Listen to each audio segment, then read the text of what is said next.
Buongiorno everyone, welcome to the player ratings after an absolutely abysmal 2-0 defeat at home to Arsenal. Shaking your head there, Kendall, if you can sum that up in a few words for us, how was it? I can give you one, shit. Oh, definitely. That was literally it. Pretty nice. Absolutely, yeah, I am being nice, absolutely horrific performance today. Really, what, as I said, obviously before we went live, one of the worst I've seen this season. It was just awful. Not one. I can't even pull a positive from the game, honestly, to be fair. Nah, not one. Nah, you really cannot. You really cannot pull anything positive from that. And I think the player ratings, for me, on my side, anyway, is going to be one of the worst of the season because there's not one of them. Not one of them. Saint-Maximin, the odd bit of moment, but even then, still quiet from him, still no end product. Like, it was shocking, but we will get into it. If you want to start with Martin Dúbravka. I'm not going to lie, he wasn't tested that hard. I mean, he made like maybe his two really good saves. He made some weird like distribution decisions, like passing backwards, like not passing backwards, but passing along the back line.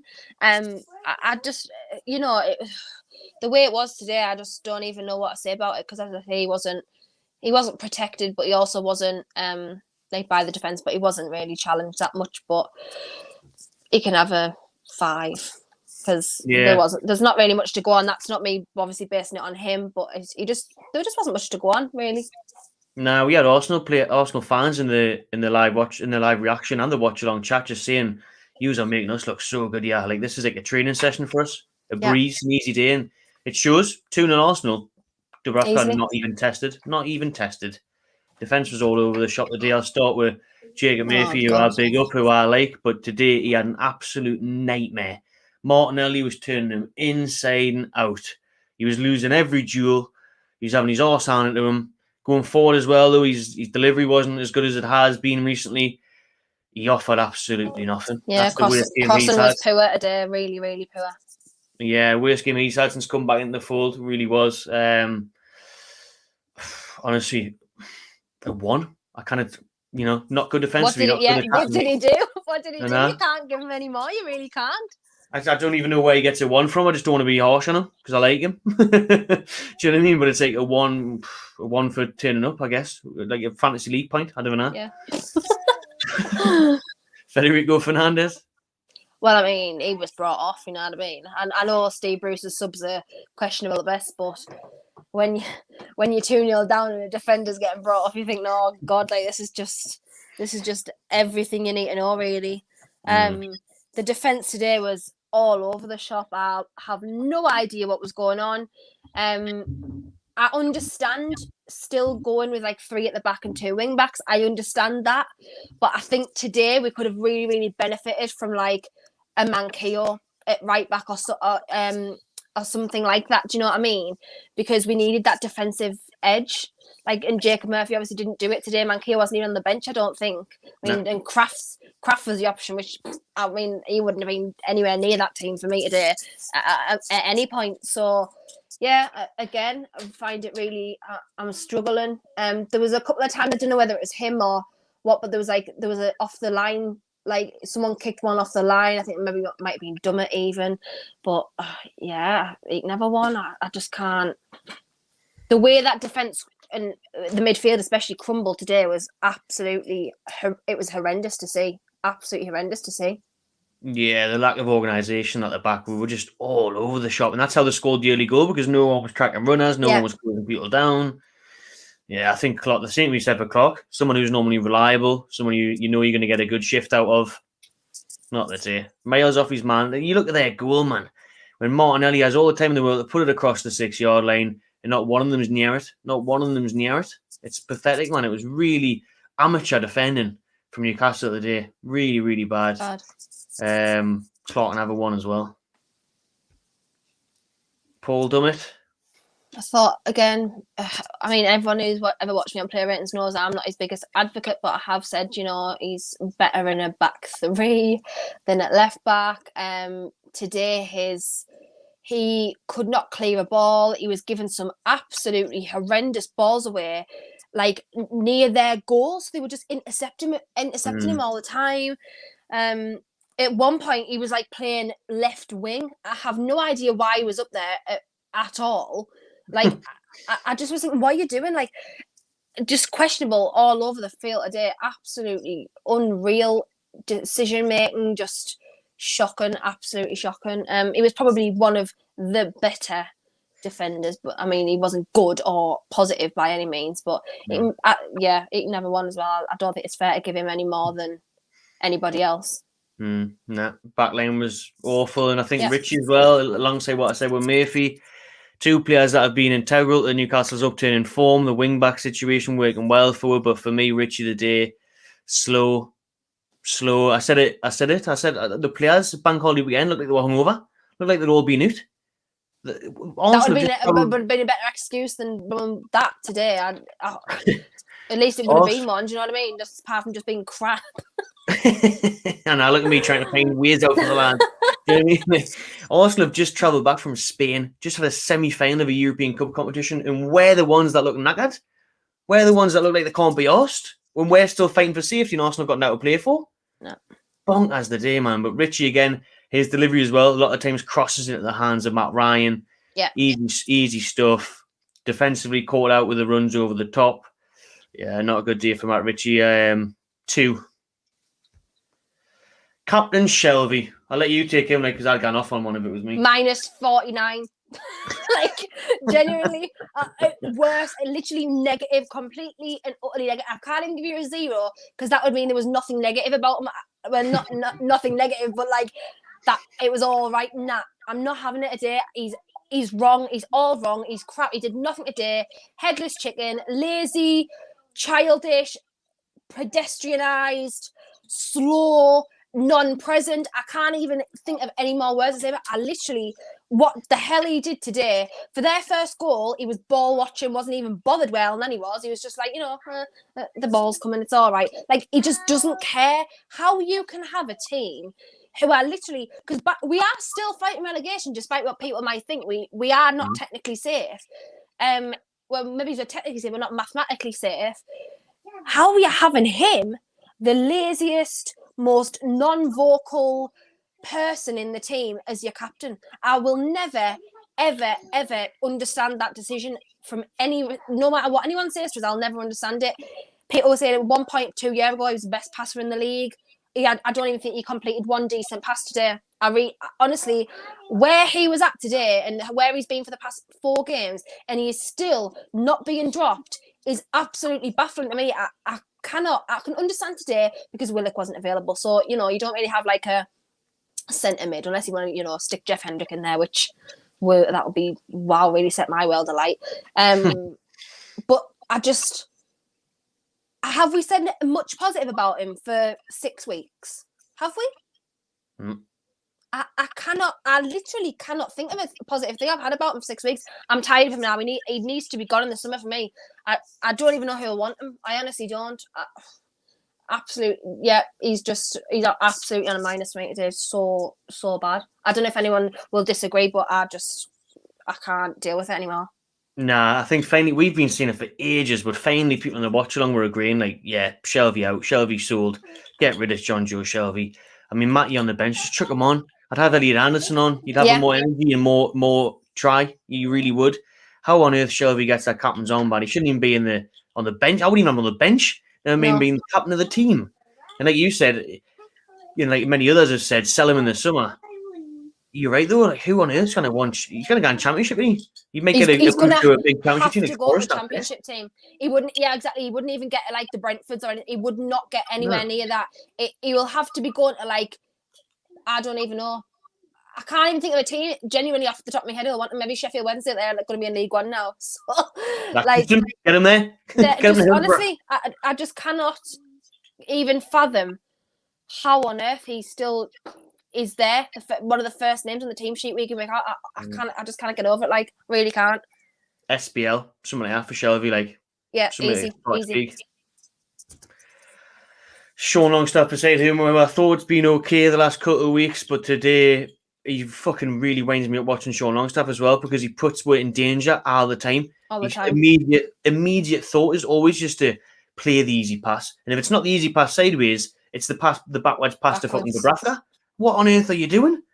I kind of get away with him. He is literally reincarnation of Jack Cole back pass. Like, he is. He's literally reincarnation. It's actually horrendous.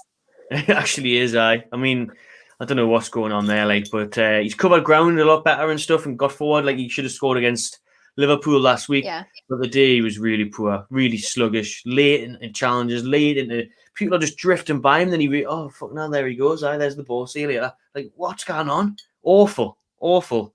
One. Miguel Almirón, who again, I mean, what the hell's happened to Almirón? Formation. It's literally been Pardew, but it's Bruced now. Like, honestly, like, the decline in him is actually insane. Like, a few months ago, when he got injured, when was it? Like, beginning of the year, was it? He got injured. We were like, oh God, that's it. We've got no creativity. Everyone's out. Almirón's out. We have no one to work for the team. We were all literally losing it. And today I was like, get him off. I want him off at half time. I don't want him.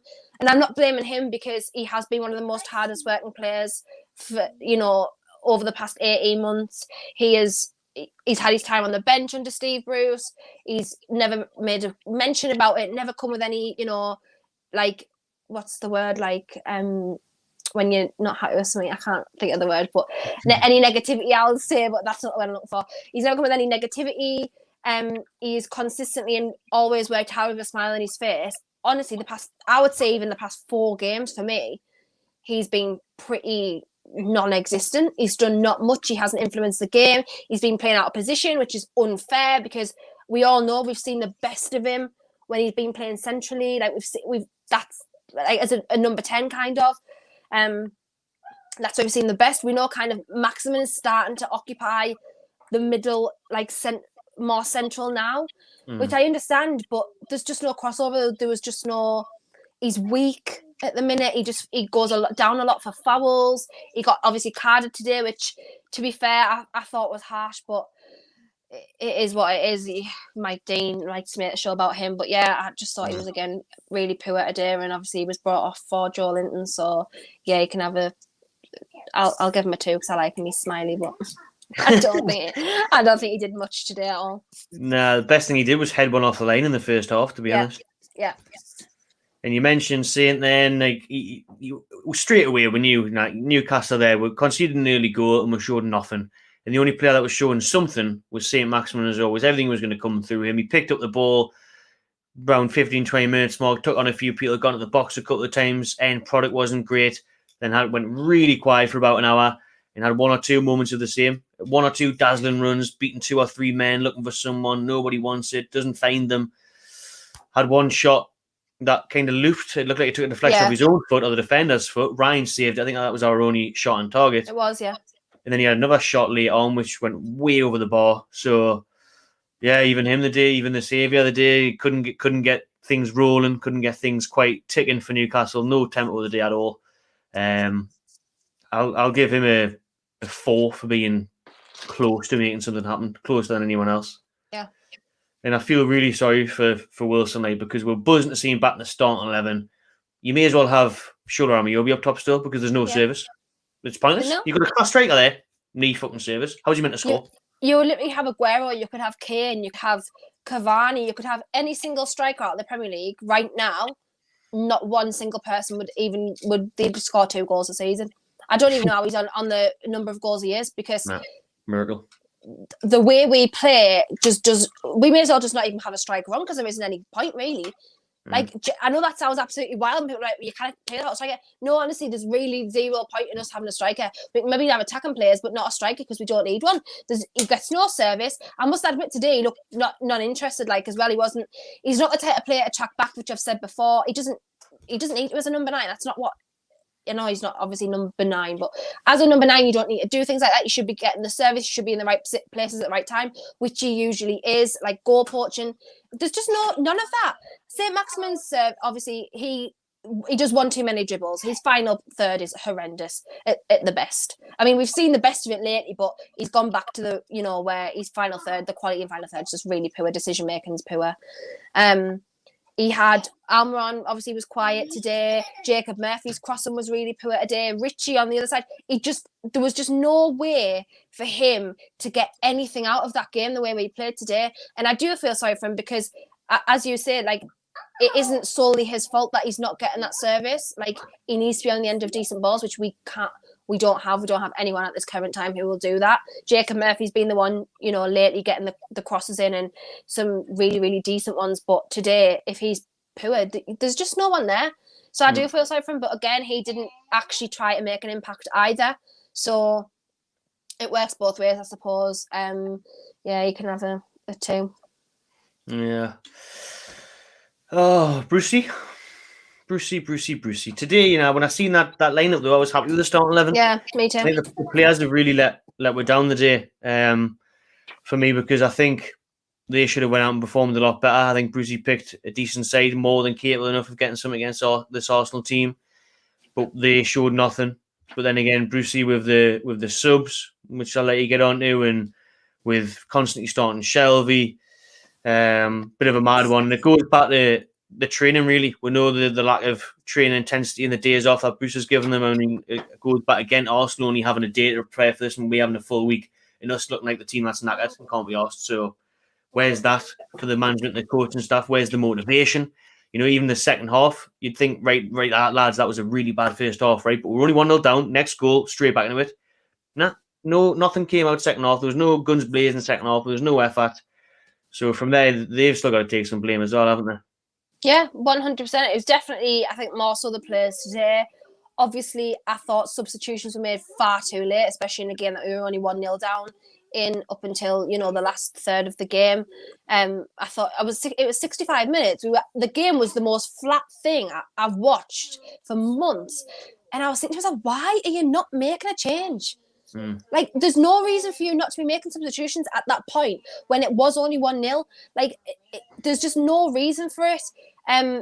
The lack of want, the lack of desire and passion to win a game is not solely on Steve Bruce, but he doesn't help because his morality and the comments that he tries to make to build morality, he's like, oh, you know, I haven't watched his post-match conference, but it was probably like, you know, we've lost to a really decent Arsenal side today, and we weren't really good enough, but it just doesn't work for me. And you need someone who's going to lift the players up and help them and work that, like, get them to work, to be safe. Like, we just don't have any of that running all over, and it isn't solely his fault today. I absolutely agree with you. I think the players have really, really disappointed us and really let us down in the way that they've handled things today. But again, it's completely shared responsibility in this case. You've done well the past 4 games. You're not going to change your lineup. You're just not. That's just common knowledge. If something's work, if it's not broke, you know, don't fix it. It makes sense to start that. However, obviously he won't have realistically seen their team, but knowing the way that they had a game on Thursday, I would have maybe switched up a couple, but I completely understand why I didn't. I completely understand it. The subs should have been made way earlier though, and you know, for most part, that was a Bruce game all over the shop. It just was really horrendous.